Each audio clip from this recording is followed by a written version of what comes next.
Selamat datang di channel ini, channel yang akan mengungkap berbagai peristiwa masa lalu yang patut Anda ketahui.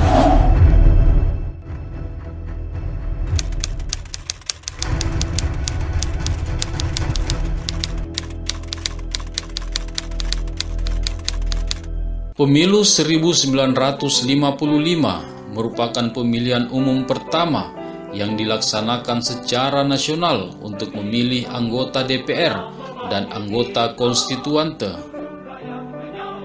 Pada pemilu 1955 ini, sistem yang digunakan adalah sistem perwakilan proporsional. Berdasarkan Undang-Undang Nomor 7 Tahun 1953 tentang pemilihan anggota konstituante dan anggota Dewan Perwakilan Rakyat pada bab 3 pasal 15 menyebutkan bahwa wilayah Indonesia dibagi ke dalam 16 daerah pemilihan. Adapun daerah pemilihan tersebut yakni 1. Daerah pemilihan Jawa Timur, 2. Daerah pemilihan Jawa Tengah, 3. Daerah pemilihan Jawa Barat, 4. Daerah pemilihan Jakarta Raya, 5. Daerah pemilihan Sumatera Selatan, 6. Daerah pemilihan Sumatera Tengah, 7. Daerah pemilihan Sumatera Utara, 8. Daerah pemilihan Kalimantan Barat, 9. Daerah pemilihan Kalimantan Selatan, 10. Daerah pemilihan Kalimantan Timur, 11. Daerah pemilihan Sulawesi Utara Tengah, 12. Daerah pemilihan Sulawesi Tenggara Selatan, 13. Daerah pemilihan Maluku, 14. Daerah pemilihan Sunda Kecil Timur, 15. Daerah pemilihan Sunda Kecil Barat, dan 16. Daerah pemilihan Irian Barat.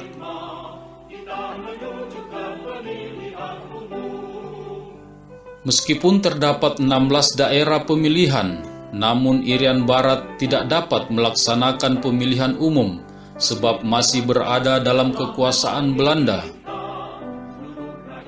Dengan demikian, pemilihan umum yang dilaksanakan yakni untuk memilih anggota DPR pada tanggal 29 September 1955 dan untuk memilih anggota Dewan Konstituante pada tanggal 15 Desember 1955 hanya dilaksanakan di 15 daerah pemilihan.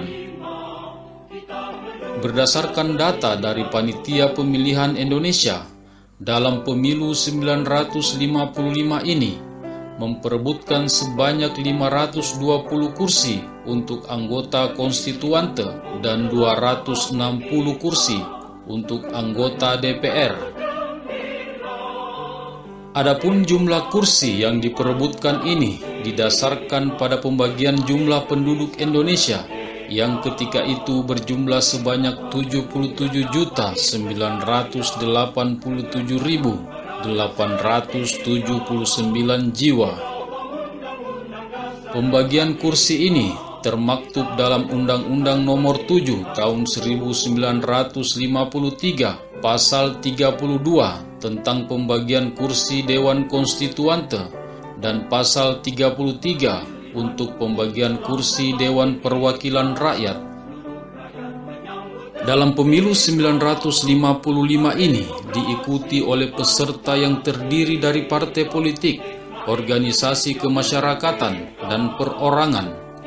Untuk pemilihan anggota DPR diikuti oleh 36 partai politik, 34 organisasi kemasyarakatan, dan 48 calon perorangan yang memperebutkan 260 kursi.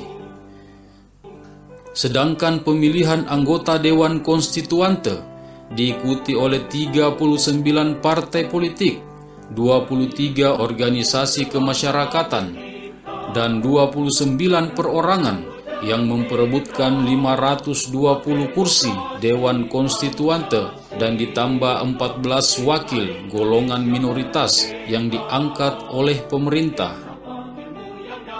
Berikut nama-nama calon legislatif yang berasal dari Partai Komunis Indonesia yang terdaftar di semua daerah pemilihan di wilayah Republik Indonesia pada pemilu 1955.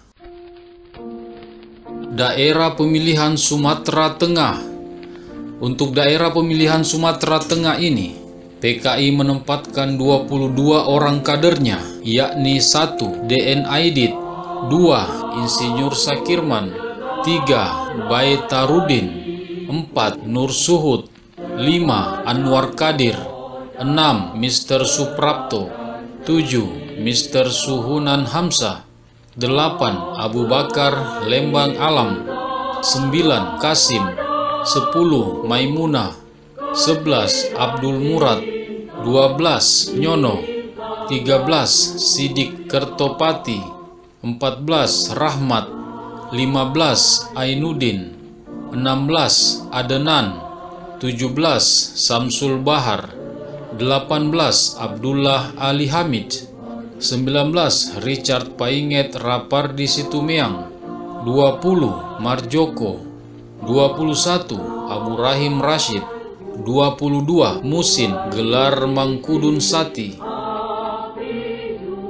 Demikianlah daftar calon anggota Dewan Konstituante dan Dewan Perwakilan Rakyat yang berasal dari Partai Komunis Indonesia di daerah pemilihan Sumatera Tengah.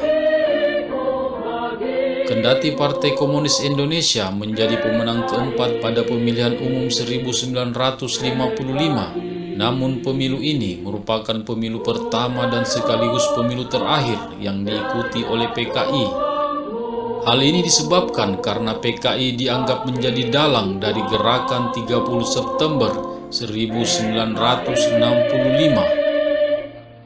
Partai Komunis Indonesia kemudian dibubarkan secara resmi pada tanggal 12 Maret 1966 berdasarkan keputusan Presiden nomor 1/3/1966 perihal pembubaran Partai Komunis Indonesia. Keputusan ini kemudian dikuatkan dengan dikeluarkannya TAP MPRS nomor 25 Romawi /MPRS /1966 tertanggal 5 Juli 1966. Jika Anda menyukai video ini, jangan lupa tekan tombol like, subscribe, dan nyalakan lonceng notifikasinya agar Anda menjadi orang pertama yang akan mendapatkan video-video selanjutnya. Jangan lupa juga memberikan komentar terbaik dan konstruktif agar kita dapat terus berbagi pengetahuan sejarah. Terima kasih telah menonton video ini. Semoga bermanfaat.